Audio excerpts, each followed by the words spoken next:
Let's see if there is. And Nancy, if you would join me in leading the call to worship. Speaker. Lord, today our hearts aren't proud or conceited. We don't want to get involved with things that are too great or wonderful for us. No, we have calmed and quieted ourselves like weaned children on their mothers. Today and always, we come to worship our Mother and God. And Janice, if you'd start us off on the scripture reading.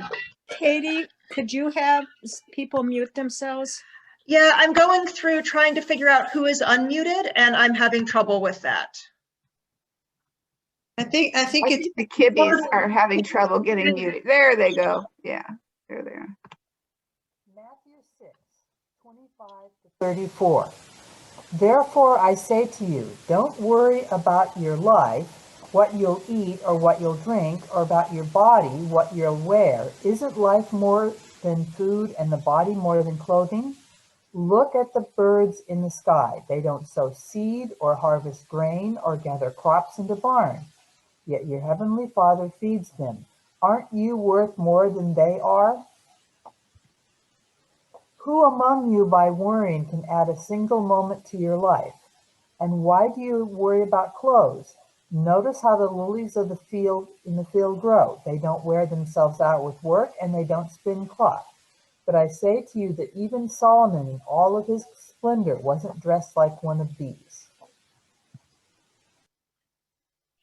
If God dresses grass in the field so beautifully, even though it's alive today and tomorrow it's thrown into the furnace, won't God do much more for you, you people of weak faith? Therefore, don't worry and say, what are we going to eat? Or what are we going to drink? Or what are we going to wear? The Gentiles long for all these things. Your heavenly Father knows that you need them. Instead, desire first and foremost God's kingdom and God's righteousness, and all these things will be given to you as well. Therefore, stop worrying about tomorrow, because tomorrow will worry about itself. Each day has enough trouble of its own.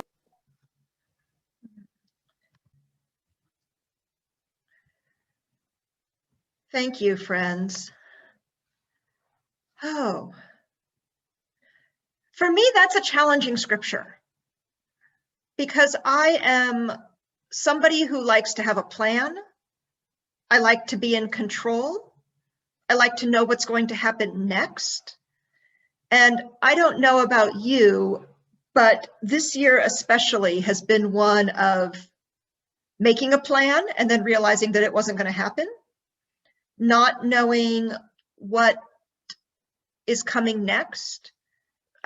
During our socializing time before worship started at 10:30, we were having a conversation about school reopenings and both the anxiety that produces and the disbelief that it would actually happen because they've been talking about these things happening since school didn't open in August. And so this challenge to just be in today and not worry about tomorrow because today is enough, for me is both, again, a challenge as well as this reassuring promise that today that's enough. And that Jesus recognizes that whatever it is we're dealing with today might just be a lot. And so, God and Jesus, they're going to take care of tomorrow. And when I can remember that part, then that helps settle my soul. And I am wondering for you, what does it mean for you to not worry about tomorrow? Because tomorrow will worry about itself. And this idea that each day has enough trouble of its own. And we'll start with those and then, depending on time, perhaps move on to this idea that God gives care to the lilies and the birds, and probably even the squirrels that just beheaded all of my tulips Yeah, exactly, Mary Ellen. Exactly. But what does it mean that God gives care to these creatures, and both what does that say about God's care for us and our responsibility for God's creation?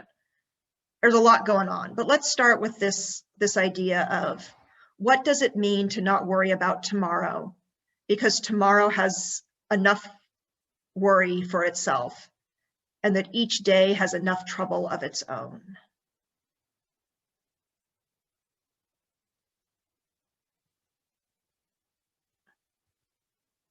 Yeah, Nancy.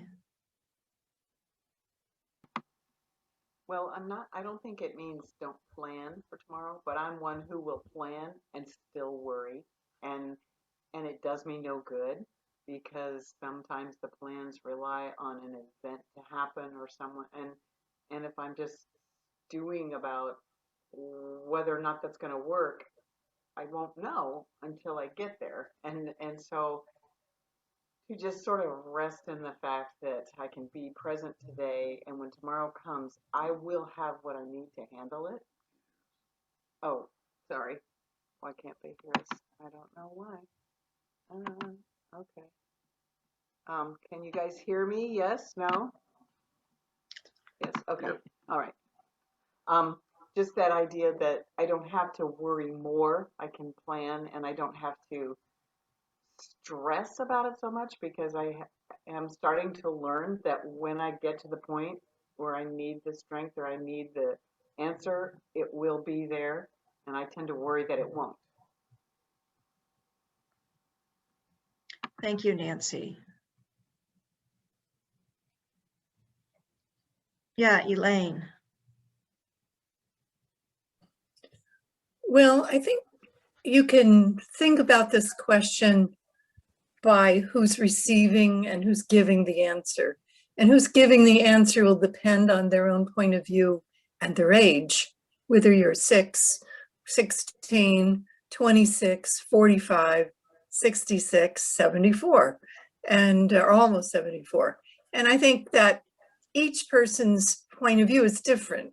And Melissa and I talk about this, because Melissa will trip out about stuff that's going to happen, or get really upset about school, about what the ex is going to do, blah, blah, blah. And I'm like, you just have today to deal with, you really don't know if that's really going to happen or not. And then for Roger and I, due to all the health, you like all these platitudes when you're young. Oh yeah, we're healthy and we're young, and we can, I'm one that I would have planned out my life at about 25. I would have had every day planned out till I died. And now it's like, okay, I'm having a good day today.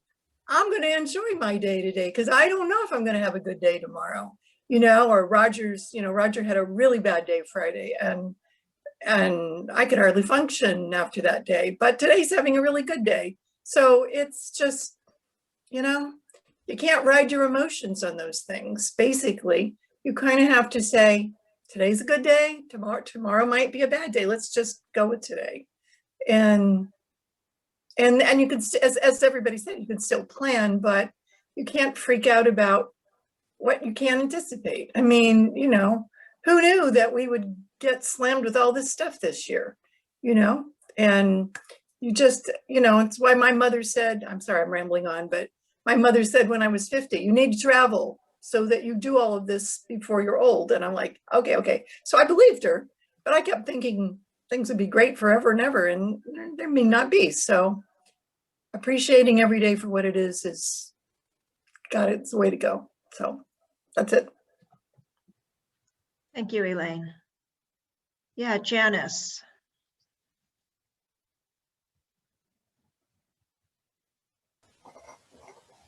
Okay, I guess the worries of tomorrow that I'm starting to think about is fire danger in the summer, and there's not a lot I can do about worrying about the fire danger, other than today I can go out and start trimming all the dead stuff off the trees, so that by summer we'll have it all nice and clean and neat, and hopefully it reduces our risk a bit.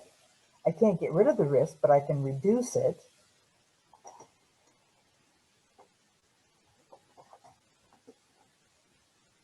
Yeah, for those of you who had a chance to listen to the sermon, I shared a quote from our author, Amy Jo Levine, who's a New Testament professor, and she writes about her students who get caught up in this passage about worrying and worrying being sinful, and it's hard to study because they're worrying and they have to pray about their worry and all of this. And she says, strive for God's kingdom and God's righteousness and do the reading and you'll be fine. And so that goes to the what are the pieces that we are responsible for?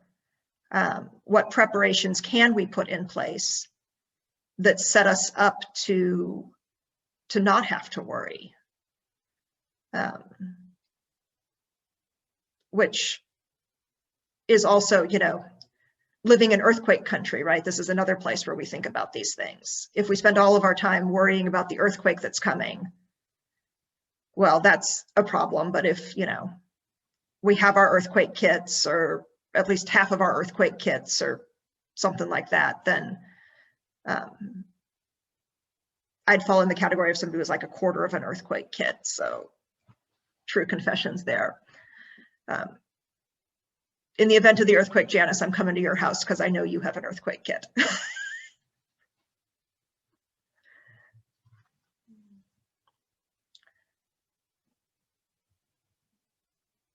Are there other thoughts on worry?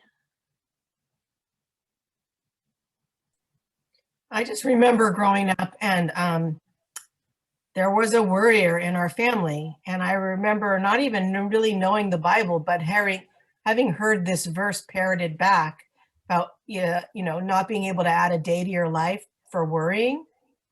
And I'm not so sure it helped the worrier, but it certainly solidified my own view that, yeah, I'm not going to gain anything by excess worry. I mean, there's a lot of stuff I think it just helped us realize that there's a lot of stuff that's just out of our control, and you can only control what's in your control.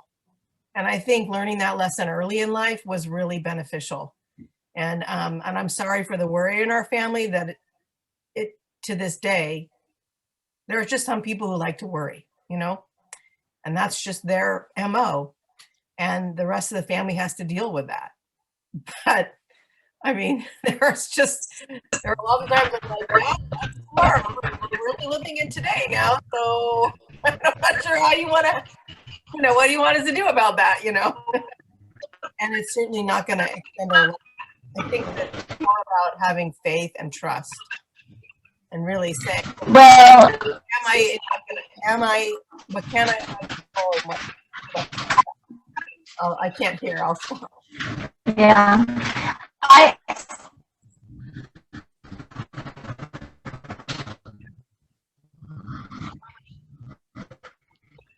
Patty, were you going to share?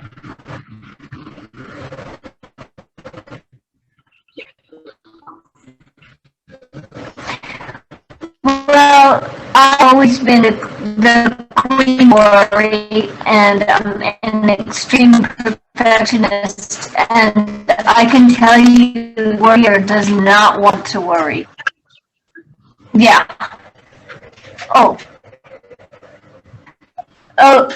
could you hear what I said? We could hear that the worrier does not want to worry, but otherwise it's pretty choppy. Yeah, and Patty, Oh, yeah. that's an excellent point, because all of us have our personalities. Yeah, and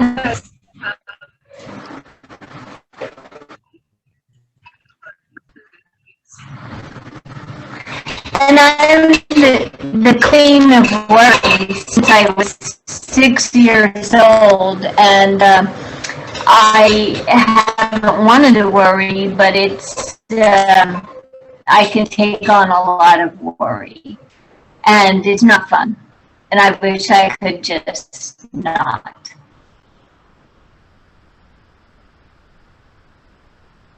Thank you, Patty. Yeah, Nicola and then Diana. I remember my mom teaching us that faith is believing without seeing, and that you pray and then you give it over to God and you don't worry about it, which sounds really great. But do we all actually do that and immediately stop worrying after we say our prayers? Because I feel like a lot of time we're praying for the future. So does that constitute worrying? I mean, mothers, I think, are always praying for their children, and they're always taught make good choices, and will they, do they, when we're not there? And I don't know. I was thinking about that as we heard the sermon, that do we stop worrying?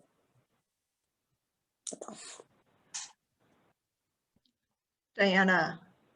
When my daughter Melanie first started singing with the choir, Terry Williams was our choir director, and she made the comment that she was impressed that Melanie would do solos occasionally, and Terry made the comment to me that she was impressed that Melanie would say a prayer for herself before she sang. And she said, that explains why she has such confidence. And I thought that always resonated with me, because that idea that turning it over to God in some magical way gives you confidence, right? So it was just an interesting connection that I thought was really valuable, and addresses the comments about worrying, that when we do give it over to God, it somehow releases us from that worry piece and gives us the confidence to do what we need to do.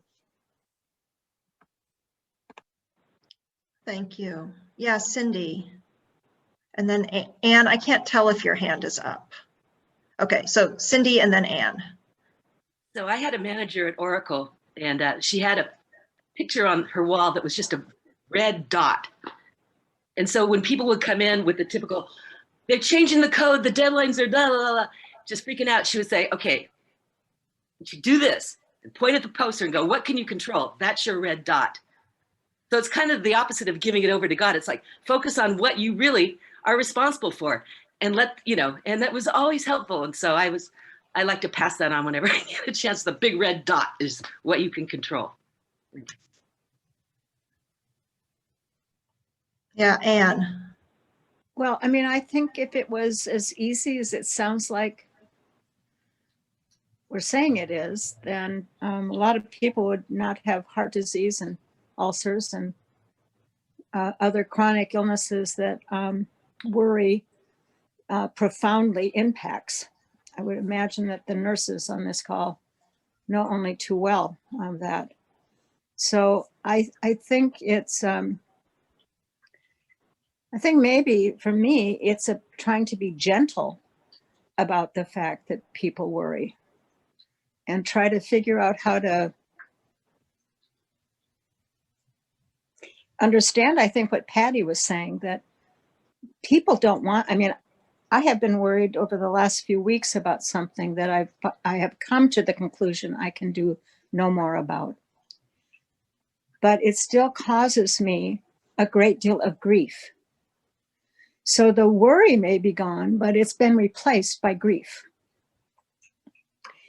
So I think somehow being gentle and kind with each other is also got to be a piece of this, along with things like what Cindy just said, which is trying to figure out for ourselves how to move past the moments of worry or the days of worry, and then get to another, right? We're adults. We have this ability to relearn or learn new things.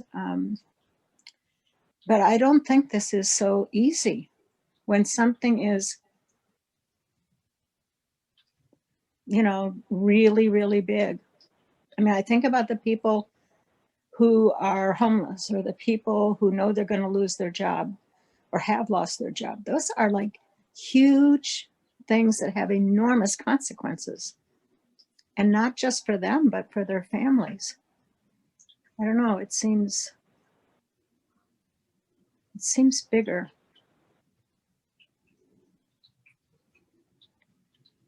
Thank you, Anne.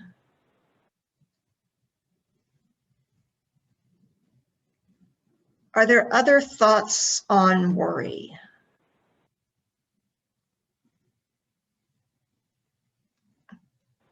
Just for a few minutes, I want to invite us to shift to Jesus' other focus in this scripture passage. Jesus, it turns out, does not spend a lot of time talking about care of the natural world. I think that 2,000 years ago, perhaps, there was not quite the need for environmental concern that the Industrial Revolution brought us. Although I imagine that things like polluted water and making sure that folks still had clean drinking water were important in Jesus' day. I'm speculating there. I don't actually know how they determined that, what water was safe to drink and what water was not safe to drink. But in this passage, we hear from Jesus, and Jesus invites us to consider and look at the lilies and at the birds and how it is God cares for them. Now, Jesus does not say, because the lilies look beautiful without trying and the birds get their food without, planting and reaping and sowing and all of that, that we don't have to plant and reap and sow and spin cloth, right? There is still the work of being human and participating in society. And, I was saying, that I try and plant my garden and the squirrels come through and eat it. And Daniel builds stronger and stronger defenses to protect the tomato plants and so on and so forth. But if God cares for creation, what then is our responsibility to care for creation? How are we partners with God on caring for this world that we call home and that the birds and the lilies and even my enemy, the squirrels, call home?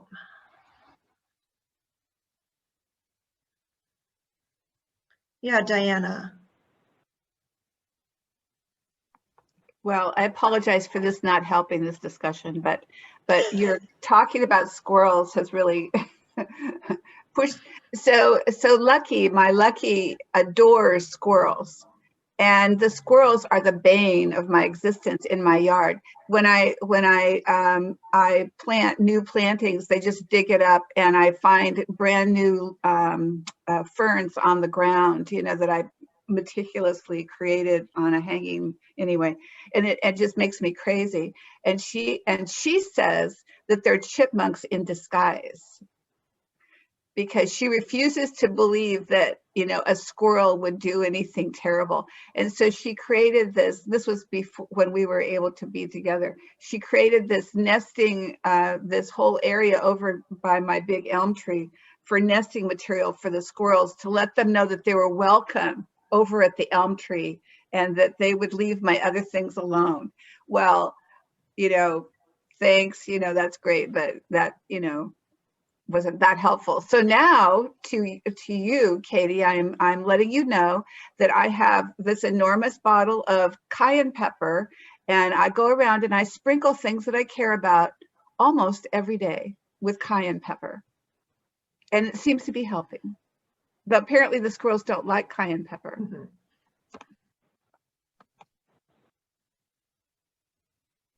I understand that's not very Christian and that's not what we're talking about, but there it is. You guys are going to launch me into a story, and I also apologize for this, but you're going to hear this anyways. You know that before Evelyn was born, I served as pastor of Trinity United Methodist in Sunnyvale, and that church had a large back lot area that was a community garden. And squirrels were an issue in the community garden. And somebody was trapping squirrels, and somebody else was releasing the squirrels. And so there needed to be reconnaissance done to figure out who was trapping and who was releasing the squirrels, so we could have a conversation about how exactly are we doing squirrel control here. And then it was discovered that it was one part of a married couple that was trapping the squirrels and another part of the married couple that was releasing the squirrels, at which moment the the team that was responsible for facility and grounds decided that that group was not going to have an opinion on the trapping and releasing of squirrels, and this couple could work out squirrel policy. So yeah, because here was this garden where people were trying to you know, steward creation and provide food and all of this, and the squirrels were causing havoc both in the gardens and emotionally for people. Yeah, Nancy W. I think that caring for the environment it's there for our use, but not for our abuse. And the animals behave the same way, right? They use it, and sometimes you see the effects of it. I remember friends in Michigan when the sandhill cranes would fly through, and I was thrilled to see them, and she'd be like, they're tearing up our neighborhood, you know? I mean, it was of no benefit to them because they were pecking at the grass, but the grass will grow back. And I think that's the design, is that it's there for our use, but not for our overuse or abuse. And I think that's probably the piece that we have to bear in mind, and not take advantage of our power as human beings to just take over everything if we so choose. We need to modify that. Thank you. Yeah, Anne. So the whole, certainly seen this since I was young with Native Americans, and I've seen it since with hunters as well. People who do blessings over whatever it is they might have caught or killed for nutrition for the people, right? And I've always thought that that shows the respect. Now, it may not be exactly what we would like to have somebody do, especially the vegetarians in the group. But I think there is that kind of humbling before creation and showing respect. That's very meaningful, I think.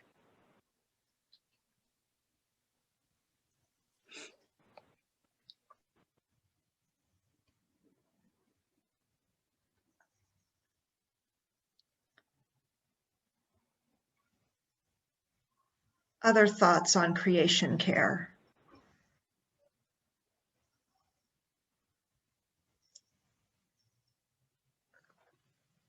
Then I want us to move into a time of sharing our prayers of joy and our prayers of concern. We lift these up to God and to one another, that we might be in prayer for each other throughout the week.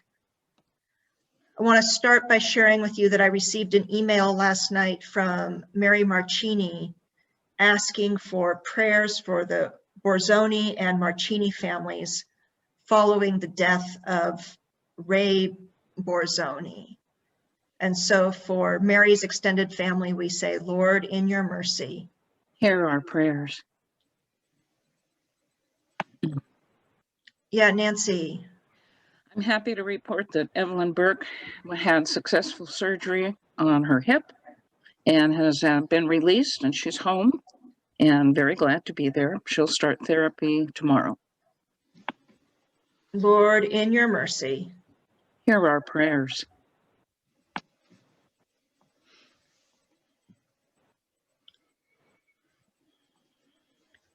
Nancy W. and then Anne.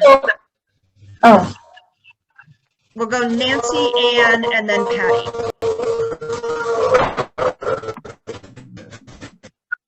Okay.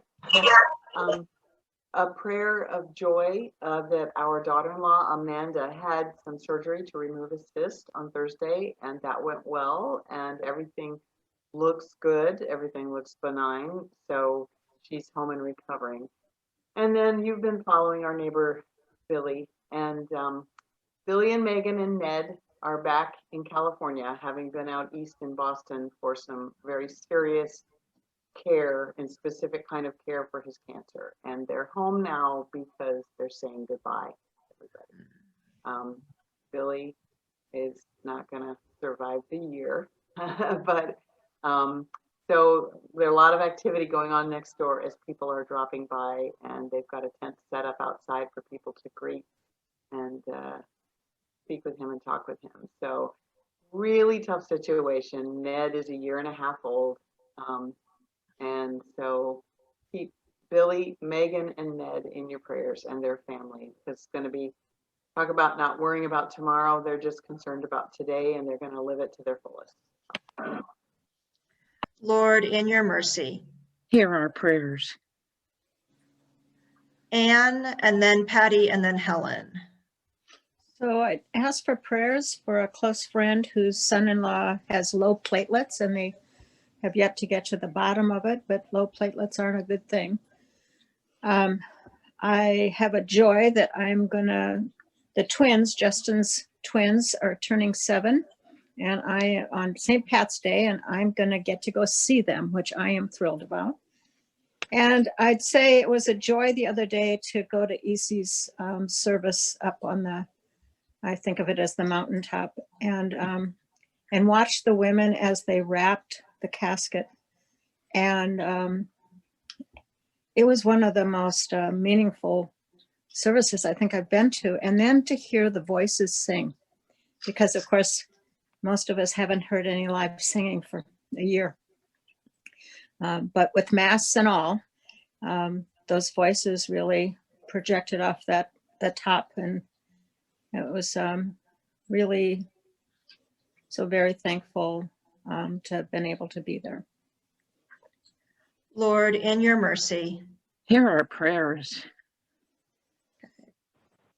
Patty, and then Helen, and then Diana. So I just have one prayer of thanksgiving, which is that when Minette fell off the swing yesterday, although she got a big bruised lip, there were no teeth injured, and she's doing fine. But my prayer of concern is for the world as we work together to get everyone vaccinated, and for the families and the children who are returning to school, that they should be healthy and distant, and not anyone getting COVID.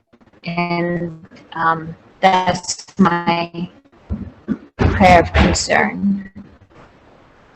Lord, in your mercy. Hear our prayer. Helen. Continued prayers for Nathaniel's family. They had a memorial service down in Malibu last evening, and they won't be able to have the final service until in May back in Tennessee. So just prayers for the family as they continue to go through their loss. Thank you. Lord, in your mercy. Hear our prayers. Diana, and then Jane. I've been very close to one of our senior meal team members whose wife is a healthcare provider in San Francisco. She's in charge of making the Moscone Center, trying to get that to work and getting all those vaccinations through and before the testing. And I've been watching the stress that this has been putting on their marriage and their family. And so I ask for prayers for our healthcare providers who have gone through, excuse the expression, hell this year. And that they have been able to survive. I actually thought that their marriage had no chance several months ago, but they've been able to resolve, those issues, and she's feeling better, but I can still see the extreme stress she's feeling. So and their son have direct contact with patients who are even more stressed. And it's just unbelievable stress. So just a prayer for those people. Lord, in your mercy. Hear our prayer. And Jane. Well, my children are insisting that I find a place to sort of end my life, I guess, you know, a facility. And I love this house, and I feel safe here. But they want me to settle someplace, you know, I guess while I'm young enough still to make friends and whatever. But it's a very hard move. I don't want to do it. So I need a lot of prayer. Lord, in your mercy. Hear our prayers.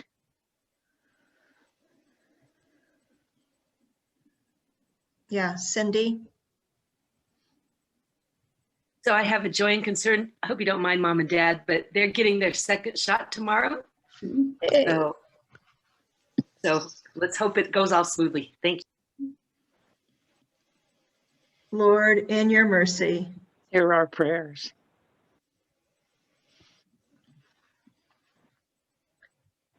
Is that you, Janice? Yeah. I asked for prayers for, we need to get a vaccination for those under 6, i.e. my granddaughter at 3 months has, basically is going to be a long time before they give her a shot. And I'm wanting them to hurry up and get something going for the little people. You and me both, Janice. So Lord, in your mercy. Hear our prayers. Hear our prayers.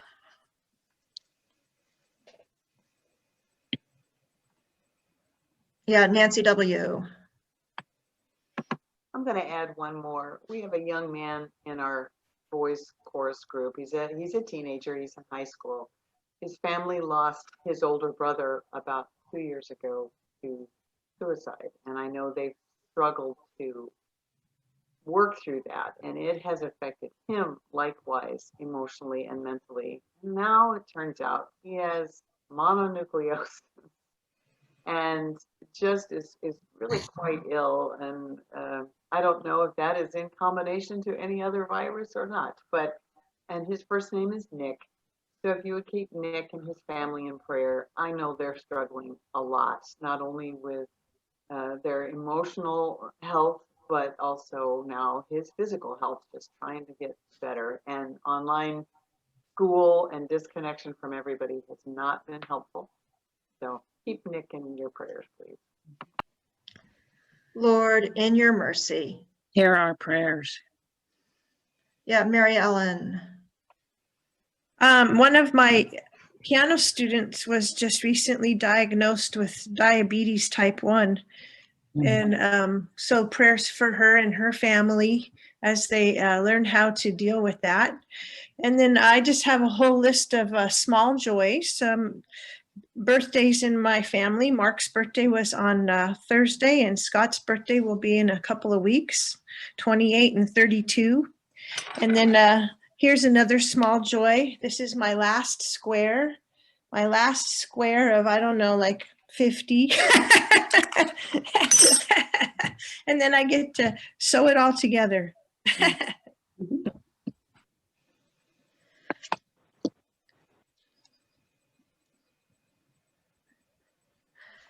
Lord, in your mercy.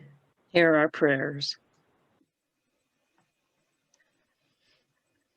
Joys for completed projects. I'd ask for traveling mercies for my son who's traveling this weekend. So hopefully Liam will be safe while he travels this weekend. Little prayers. Lord, in your mercy. Hear our prayers.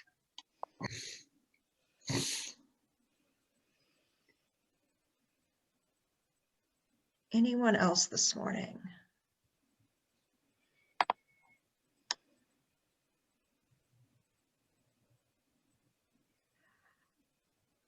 going to invite us then into a closing prayer. Last week, we prayed the Lord's Prayer, Our Father who art in heaven. And then even though we're in the Sermon on the Mount, when I looked at the lectionary for this week, it had the psalm that we prayed at the beginning, which talked about God in a mothering image. And so our closing prayer is also going to pick up that imagery because we recognize that God has fathering qualities and mothering qualities, just as people have mothering qualities and fathering qualities. These are not necessarily tied to a biological gender living into these qualities. And so we're going to continue to give thanks for the ways that God is a mother hen. Is there somebody who wants to be the second voice on the closing prayer? Diana, thank you. I saw you too late, John, so you can be voice one and Diana can be voice two and I can be quiet, which is even better. Even better.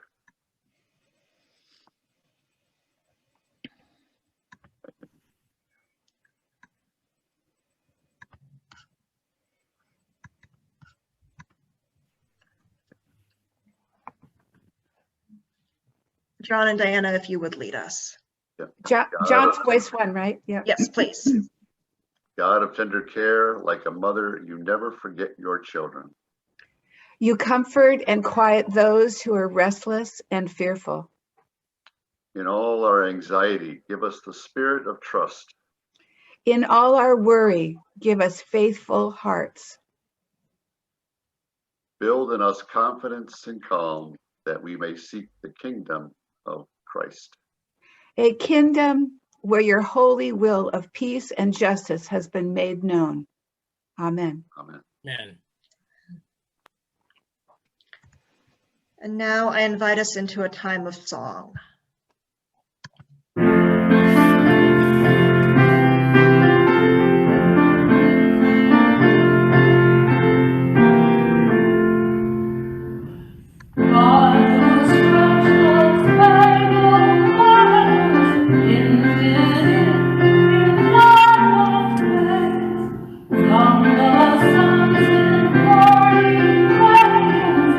Who the Son feels us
Friends, go now into the world, surrounded always and everywhere by God's tender love, grace, and mercy. And go knowing that Jesus does not say, don't worry, be happy, right? He's not Bobby McFerrin. But Jesus says, today is enough for you. So work on today. I've got tomorrow. I've got tomorrow for you. I've got tomorrow for the birds. I've got tomorrow for the lilies.